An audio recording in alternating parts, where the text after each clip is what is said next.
Municipal ఎన్నికలకు ఏర్పాట్లు జరుగుతున్నాయి.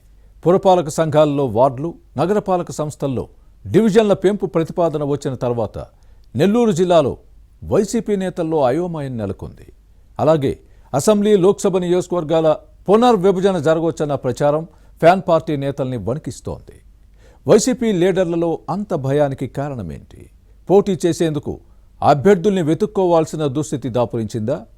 డివిజన్ల సంఖ్య పెంపుతో వైసీపీకి జరిగే నష్టమేమిటి? ఫ్యాన్ పార్టీ భవిష్యత్తు ప్రశ్నార్థకంగా మారనుందా? ఆంధ్రప్రదేశ్లో మున్సిపల్ ఎన్నికలకు సమయం సమీపిస్తోంది. ప్రస్తుత పాలక వర్గాల కాల పరిమితి వచ్చే నెలతో ముగియనుంది. దీంతో రాష్ట్రంలో ఎన్నికల వాతావరణం ఏర్పడుతోంది. మున్సిపాలిటీల్లో వార్డులు, నగరపాలక సంస్థల్లో డివిజన్ల పునర్విభజనపై కూటమి ప్రభుత్వం దృష్టి పెట్టింది.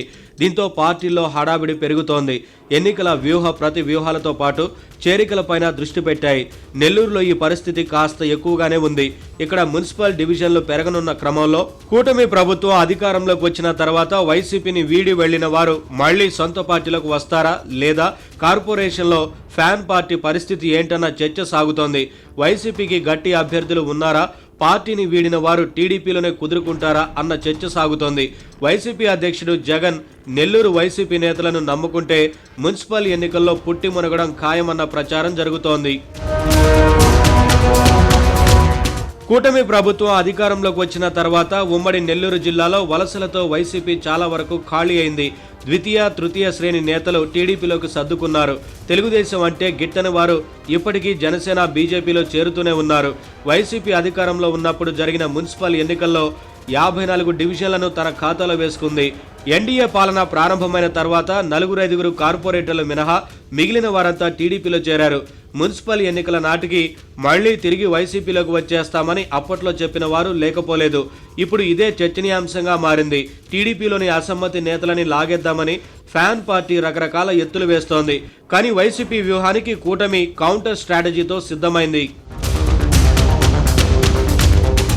మున్సిపల్ కార్పొరేషన్లో డివిజన్లను పెంచాలని ప్రభుత్వం ప్రతిపాదించింది. నెల్లూరులోని 54 డివిజన్లు 71కు పెంచేందుకు ఏర్పాట్లు జరుగుతున్నాయి. దీంతో ఇప్పుడున్న కార్పొరేటర్లతో పాటు టీడీపీ అసమ్మతి నేతలకు టికెట్లు దక్కే అవకాశం ఉంది.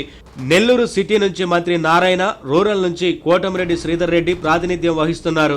తన సొంత స్థానంలో మున్సిపల్ కార్పొరేషన్ను గెలిపించుకోకపోతే మినిస్టర్కు ఇబ్బంది అవుతుంది. దీంతో ఎన్నికలను ప్రతిష్టాత్మకంగా తీసుకుంటున్నారు. మంత్రి Narayana, rural MLA Kotamreddy Sridhar Reddy, in charge mayor Roop Kumar Yadav municipal ఎన్నికల్లో టీడీపీ గెలుపు కోసం వ్యూహరచన చేస్తున్నారు. ఒక్క డివిజన్ కూడా వైసీపీకి దక్కకూడదన్న లక్ష్యంతో ముందుకు సాగుతున్నారు. దీంతో వైసీపీకి ఇప్పుడు అభ్యర్థులను వెతుక్కోవాల్సిన పరిస్థితి తలెత్తింది. మరోవైపు కూటమి పార్టీలకు, మరీ ముఖ్యంగా టీడీపీకి మున్సిపల్ ఎన్నికల్లో చుక్కలు చూపిస్తామంటూ వైసీపీ నేతలు గొప్పలకు పోయారు. కానీ తెలుగుదేశం వ్యూహంతో ఇప్పుడు వారికి మింగుడు పడటం లేదు.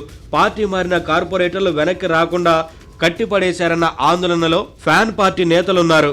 డివిజన్ల పెంపు అంశం తెరపైకి వచ్చాక మున్సిపల్ ఎన్నికల్లో పోటీ చేయాలా వద్దా అన్న సందిగ్ధంలో కొట్టుమిట్టాడుతున్నారన్న చర్చ సాగుతోంది.